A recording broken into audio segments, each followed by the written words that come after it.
नमस्कार मित्रांनो, स्वागत आहे तुमच्या नव्या व्हिडिओमध्ये, ज्यामध्ये आज आपण बघणार आहोत टिप्स फॉर MST CET 2024 ची जी एक्झाम होणार आहे MST CET ची, तर त्याच्यासाठी टिप्स बघणार आहोत. कोणकोणत्या टिप्स आहे ज्याने तुम्ही सक्सेसफुली जे आहे MST CET ची एक्झाम द्याल, चांगले मार्क पण तुम्हाला मिळेल.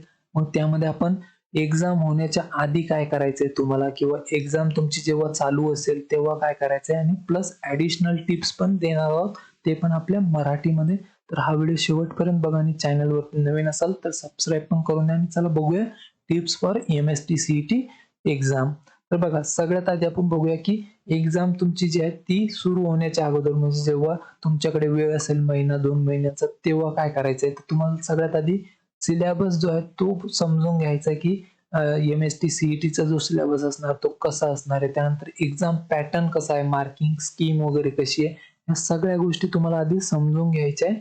आणि त्यानंतरच तुम्हाला पुढची जी पण तुमची प्रोसेस असेल ती सुरू करायची. त्यानंतर दुसरा पॉइंट येतो, बघा, एकदा की तुम्ही सिलेबस वगैरे समजून घेतला, एक्झाम पॅटर्न समजून घेतला, त्याच्यानंतर तुम्हाला टाइम टेबल बनवायचा आहे. स्टडी टाइम टेबल जो असतो, शेड्यूल असतो, तो तुम्हाला बनवून घ्यायचा आहे की तुम्हाला दररोज किंवा कोणत्या टाइम जो आहे कोणत्या सब्जेक्टसाठी द्यायचा आहे, किती टाइम द्यायचा आहे, त्यासाठी ब्रेक वगैरे केव्हा घ्यायचे आहे, सगळ्या गोष्टी तुम्हाला एकदा ठरवून घ्यायच्या आहे. ते झाल्याच्या नंतर तुम्हाला प्रॅक्टिस सुरू करायची. बघा, यामध्ये तुम्ही मॉक टेस्ट देऊ शकता. प्रिव्हियस इयरचे क्वेश्चन पेपर आहेत त्याला तुम्ही सॉल्व्ह करू शकता, कारण त्यानं तुमची जी प्रॅक्टिस होती. परत तुमचं जे टाइम मॅनेजमेंट आहे ते पण तुमचं यामध्ये होऊन जाईल. जेव्हा तुम्ही मॉक टेस्ट देताल, टाइम जे आहे ते लावून तुम्ही प्रॅक्टिस करू शकता. त्यानंतर बघा, जेव्हा एक्झाम चालू असते, ते तर झालं आधीचं, पण जेव्हा एक्झाम चालू असेल तेव्हा काय करायचंय, तर सगळ्यात आधी तुम्हाला जे पण इन्स्ट्रक्शन दिलेले तिथे ते काळजीपूर्वक वाचायचे. ज्या पण गोष्टी तिथे असेल त्याच्यावर पूर्ण तुम्हाला काळजीपूर्वक जे इन्स्ट्रक्शन असेल ते वाचून मगच पुढचं काम सुरू करायचं. त्यानंतर बघा, तुमचा जो टाइम आहे तो खूप तुम्हाला महत्वाचा असतो जेव्हा तुम्ही एक्झाम देत असता. बघा, टाइम तुम्हाला मॅनेज करता आला पाहिजे. तर मी आताच मागच्या याच्यामध्ये सांगितलं की तुम्हाला जे मॉक टेस्ट देताना टाइमच्या नुसारच द्यायचे. मॉक टेस्ट जेव्हा देताल, टाइम लावून, टायमर जो असतो तो लावायचा, आणि मग तुम्हाला टेस्ट द्यायची.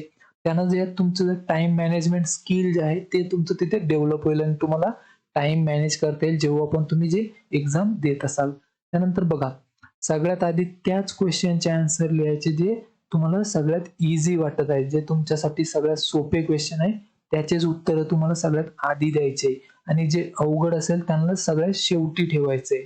तर हे पण एक मोठी टीप आहे की बघा, बरेच विद्यार्थी काय होतात की अवघड जर प्रश्न आला तर त्याच्यामध्येच गुंतलेले असतात, त्याला सॉल्व्ह करण्यात, त्याला सॉल्व्ह करण्यात पुढचे जे इझी क्वेश्चन असतात ते सोडून देतात, कारण वेळ पुरत नाही, ते अवघडातच गुंतलेले असतात. तर सगळ्यात आधी काय करायचे, जे सोपे आहे ते सॉल्व्ह करायचे, नंतरच अवघड जे क्वेश्चन आहेत त्याला सॉल्व्ह करायचे शेवटी. त्यानंतर पुढचं बघा, ज्याला तुम्हाला वाटत असेल की याचं उत्तर मला येत नाही, त्याला टिक करून ठेवायचे, त्याला सबमिट नाही करायचं, फक्त त्याला मार्क करून ठेवायचं, आणि सगळ्यात शेवटी त्याला सॉल्व्ह करायचंय. त्यानंतर बघा, परीक्षेमध्ये काही अवघड वगैरे प्रश्न आला तर पॅनिक नाही व्हायचं, तिथे घाबरायचं वगैरे नाही. तुम्हाला एकदम शांत राहायचं, आणि शांत डोक्यानं पॉझिटिव्हली तुम्हाला त्याला टॅकल करायचं. बघा, एखादा जर अवघड प्रश्न आला तर तो जर येत नसेल तर त्याला शेवटी ठेवा, सगळ्यात शेवटी तुम्ही त्याला सॉल्व्ह करा. तरी पण सॉल्व्ह नाही झालं तर तेव्हा तुम्ही त्याला म्हणजे तुक्का मारू शकतो, समजा गेस करू शकता तुम्ही, मनाने तिथे त्याला सॉल्व्ह करू शकता. त्यानंतर बघा, ऍडिशनल टिप्स जर बघितल्या तर त्यामध्ये मग तुम्ही बघा, एक्झामच्या आधी तुम्ही भरपूर म्हणजे पुरेशी झोप घ्या, कारण तुमची झोप जर झालेली असेल तर तुम्ही जेव्हा एक्झाम द्याल तर तेव्हा पूर्ण एनर्जी राहील, तुमचा फोकस जो आहे तो चांगला राहील, तिथे तुम्ही चांगलं परफॉर्म कराल एक्झाम हॉलमध्ये. तर पुरेशी झोप घ्या आदल्या दिवशी जेव्हा पण एक्झामला जाणार असाल तेव्हा. त्यानंतर बघा, एक्झामला जाण्या अगोदर जर हेल्दी ब्रेकफास्ट घ्या, जो नाश्ता आहे तो एकदम हेल्दी घ्या. त्यामध्ये जास्ती वगैरे तुम्ही तेलकट वगैरे खाऊ नका, कारण तुम्हाला एक्झाम द्यायच्या वेळेस जे आहे एनर्जी पूर्ण पुरली पाहिजे, आणि तुमचा जो फोकस आहे तो चांगला राहिला पाहिजे. तर चांगला हेल्दी ब्रेकफास्ट घेऊनच तुम्ही तिथे जायचंय. आणि एक महत्वाची गोष्ट आहे की तुम्हाला जो एक्झाम सेंटर आहे, बघा, एक्झाम सेंटरला तुम्हाला कमीत कमी 1 घंटा अगोदर पोहोचायचंय.